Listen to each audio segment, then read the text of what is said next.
Bandiraɓe musidɓe tedduɓe yeɓiyankoɓe awo pindi TV jamala wale mun caggal calminari ko jettore en garti huptide nde oɗon aadi mo pindi TV fiɓodire rendo fulɓe addanno holko sifa kele gadane jandeƴƴi ko fonnuji certuɗi ɓe gati kono kay nder nguɗon batu jagorde ɓen tigui ɓe hoore lendi toɗɗi ɗum kala ne tawi nder nde ɗon jayde ɓen kadi ɓe yaltini ɗum kala ne tawi nder ɗiɗon jaydeji oɗo subaka alkamisa sappo e ɗiɗi nduɗon lewru octobre 2021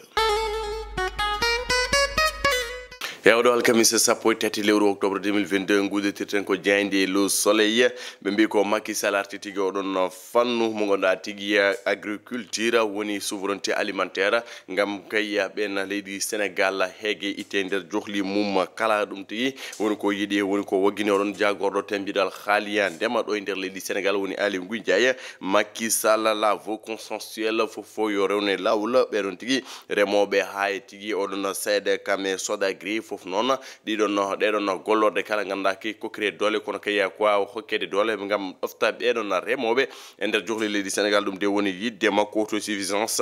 en riz woni leydi Sénégal wawa jognade hoore mum maaro mum ɗum de woni yidde makko kanko président Macky Sall koye kaɗon jumpi ɓeɗon jaynenkoɓe le soleil national e oɗo subaka caggal kan noon e goɗon hela mabɓe ɓe garti tigui ɗiɗon accident ji kono kay ɗiɗon pittali joɓaɗi e wiide jaynenkoɓe le soleil temedde joyo e sappo e jeenayi woni 519 mort ɓen kala wasɓe pittali mumen ɗum de tonga e ɗiɗon accident ji baɗɗiɗo e nder leydi Sénégal e nder ndeɗo hitande ɗo to nde soit gassa les échos arte makko natal makko kanko président Macky Sall yadude Aly Ngouille Ndiaye e oɗon stratégie de souveraineté alimentaire wonde leydi Sénégal wawa jognade hoore mum nden ñamde mum kono kay basalla e ndeɗon hokkere ñamde itte tigui nder johli leydi Sénégal ɗum de woni yidde makko kanko président Macky Sall il la veut consensuel hay ɓeɗon jeynenkoɓe ko ɗon defti pragmatique et durable ɗum togui yo sembitine ngam leydi Sénégal wawa wurde e ko ɗum ndemanteri mum ɗum de woni ko sifi ɓeɗon jeynenkoɓe les échos caggal kan ɓe gatti représentation permanente à Afrique e oɗon conseil de sécurité mo fedde gotago windere poɗo yuɓɓinede ɓe mbi ko leydi wotiri kañum tigui ganda ko daranto toon ndiɗon dunde Afrique kala est ce que leydi Sénégal ene wawi tigui ganda ko darade ɗon walla leydi Sénégal ene wawi tigui darna ɗon Afrique ɗum woni ko sifi ɓeɗon jeynenkoɓe les échos ɓe gartine mbadi kupti dindi ɓe garti e ganda kay oɗon limite d'âge mo ganda tigui alhaali mo tongama ko 2 avril 2022 oɗon loyauté général Maïssa Sélé Ndiaye ha joni ne ardi oɗon tigui ganda ko ndeɗon gollete walla mbiyen en ardi nguɗon laamu ɓe gatte makko e mbadi kuptidinde verdict hakkude Kalifone Sall e Adja Thiaré Diaw ene way noon wiide jeynenkoɓe les échos Kalifone ko hande tigui watte édifié oɗon alhaali Adja Thiaré Diaw ha joni woni ko internato to service psychiatrique mo hôpital principal ene wayno ganda tigui o arta to tribunal o kanko oɗon suka debbo no ganda tigui Kalifone Sall dañde mum caɗele jayde enquête oɗo subaka arti tigui e ɓen nomination waɗaɓe toɗɗaɓe nder oɗon armée sénégalaise général de division Mbaye Cissé ko kañum tigui ganda koye ha joni heddi tako président Macky Sall on général de brigade woni Souleymane Kandé mo gonɗa tigui ko kañum ɗuggiti walla mbiyen ganda ko kañum wi tepa oɗon armée rebelle aji MFDC ene way noon kanko waɗa nommé chef d'état major armée de terre kanko no général Souleymane Kandé ko waɗa ɗum ko général Joseph Mamadou Diop kañum tigui arti oɗon air Sénégal arda ɗum on ene wayno itte lomti toon ko on biteɗo Souleymane Ndéné Ndiaye baɗono toon tigui prolongation énigmatique oɗon limite d'âge général Maïssa Sélé Ndiaye ha joni ko kañum heddi e tako président Macky Sall ɗum tigui woni ko sifi ɓeɗon jeynenkoɓe enquête le quotidien oɗo subaka arti e ganda ko fedde gotago windere fade tigui ndiɗon leydi Russie caggal tigui nde jaggudire ndiɗon leydi Ukraine e ko cifori génocide e ko waynon ɓe mbi ko Sénégal change son fusil d'épaule le pays vote contre l'annexion du territoire ukrainien ene way noon leydi men Sénégal woti tigui ngam waɗi annexé on territoire ukrainien kan woni tawte ko hello tataɓum ɗe ɗon jayde Madiambal Diagne ha joni ɓe garti en nomination makko kanko général Souleymane Kandé mo gonɗa tigui ko kañum tampino ɗiɗon rebelle aji ɗuggiti ɗiɗon basuji kala Souleymane Kandé on waɗa nommé général ganda kay de l'armée de terre leydi Sénégal L'observateur ɓe gaddi ko oɗon alerte rouge ɓeɗon hydrocarbure tambiɓe alhaali kuɓɓama pétrole kame gaz tambiɓe alkaali ɗum ko wiyete essence kame gasoil ene wayno ndeɗon ñammade 375 milliards francs CFA mo laamu leydi Sénégal ɓe garti tigui oɗon secteur hol caɗele tigui dow hiɗi ɗum walla mbiyen hol caɗele jogorɗe hebde on secteur hydrocarbure ɗo nder leydi Sénégal jani koɓe l'observateur mbi ko erango wonande ɓeɗon kala caggal kan min juli to jeenna diwan mo Thiès to warano oɗon gorko goto mo ganduɗa ko Imam Bass ɓe mbiya ko Baye Bass le film de l'assassinat de Baye Bass déroulé par un miracle ene wayno ko imam goto ene jeeyi tigui yoɓiɓe fitan makko kanko on gorko moɓe mbino noddinta e oɗon juma ɗum noon waɗi koto jeeyen ɓe garti hen e mbadi kuptidinde kamɓe ɓeɗon jani en koɓe Youssou Madjigui en Vox Populi arti koye on Abdoulaye Bibi Balde caggal haalulaji kewɗi e nder oɗon groupe La Poste ene wayno oɗon gorko Abdoulaye Bibi Balde wattini ko waɗi de limousine e oɗon alhaali on démission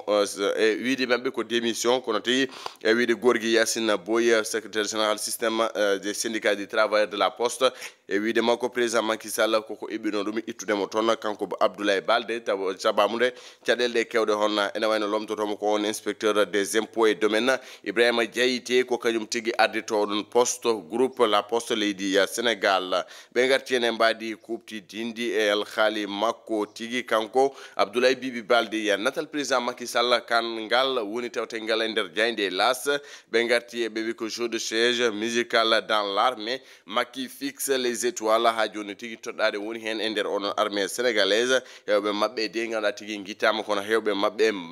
mbattama e poste uji goɗɗi kono hewɓe mabɓe garditinama ko wino Souleymane Kandé général Maïssa Ndiaye e ko way noon holko Macky Sall endata holko meroto ɗum de woni ko noddiɓe ɗon jeynen koɓe las e oɗo subaka stade e natal makko kanko Sadio Mané heeɓi temedde ɗiɗi bi e nder club ene wayno Barça ganduɗa tigui hanki heɓani fattangue lappude Inter Milan ngal puttal gasiri ko ɗekki tati e tati ɗum de woni ko ɓeɗon jeynen koɓe stade gaddi natal Sadio Mané wondude Pape Abdou Cissé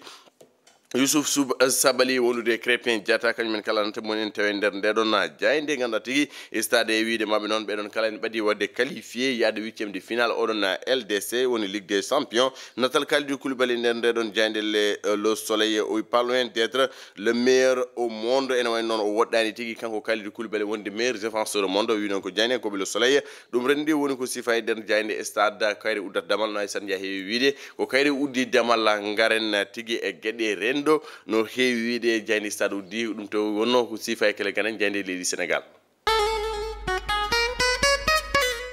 ko noon tigui bandiraɓe musidɓe tedduɓe caggal haalullaji kewɗi caggal caɗele kewɗe caggal tigui ɓe ɓen golotoɓe no ko yitade koye mumen ene wayno noon kanko Abdoulaye Bibi Balde wottini tigui ko riwede ittede oɗon poste gardigu ganduɗa tigui nde ɗon gollorte La Poste Abdoulaye Bibi Balde iwi hen sababu noon ko caɗele teskade toon e ko way noon ko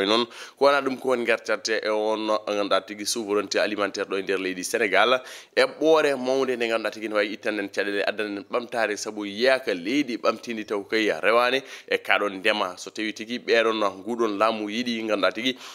leydi men Sénégal ɓeɗon remoɓe jiito koye mumen leydi ndi jiito hoore mum basal egga walla mbiyen heege tigui doga yaltandiɗo leydi fala budde ɓe balla ɓeɗon remoɓe ɓen remoɓe wonɓe tigui ndiɗon dowri saabu so haalama haala ndema haalaka Dakar so haalama haala ndema haalte ko oɗon Sénégal oriental haalate tigui ko oɗon nord woni ganduɗa kay ngoɗon waalo tuggude ganduɗa ko Saint-Louis ha fenma région de Matam so haalama haala ndema haalte oɗon bassin arachidier kono so haalama haala ndema haalte ko diwan mo Casamance saabu eɗen jiiya kala saaha ganduɗa kay ko ɓiɓɓe leɗɗe woni fruiji ene bono toon ene wawi waɗede jus uji guittewteɗi caggal leydi ene pourtant eɗen jogui mango eɗen jogui orange eko way noon transformation leydi ndi wuure majjum ko wona ɗum ko so wiyama banggue maaro autosuffisance alimentaire ene wawi wonde saabu hol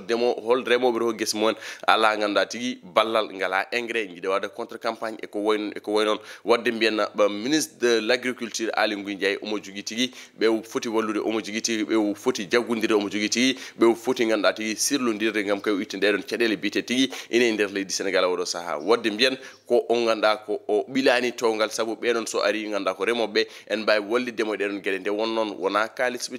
cohli ko ballangal ko ɗum to banggue engrais webtine to banggue ganda tigi kuɓɓam webtine sabu ganda tigi a wawa wonde miskin ndema ha pare mbiyeɗa ya yom 150 000 walla 120 000 eko waynon ɗum ɗon wawa gasde miskineɓe sen balle mbiyata yo gaddu saɗa walla jomum wiita ko adduma adda ballal ɓuuri webtinde ko mbiya ɗum jinda wad hami yito hen hooram wad ha jirɗa hen hoorema jomum waɗa ha yiro hen hoore mum so yirimo hen hoore mum no oɗon saaha kala ko pawɗa e mum hankkadi tan ko waɗi bibje nde wonon culel ngel to ngel famɗi ɗo ngel sohla ñamminede ngel sohla ngel wawa ñamminde walla ngel wawa yettude ɗon ñamade wadde mbiyen laamu ngu fala budda miskineɓe koye mabɓe ɗamini miskineɓe koye mabɓe mbawi dañde wadde mbiyen oɗon souveraineté ganduɗa ko alimentaire no wawi wonde kono oɗon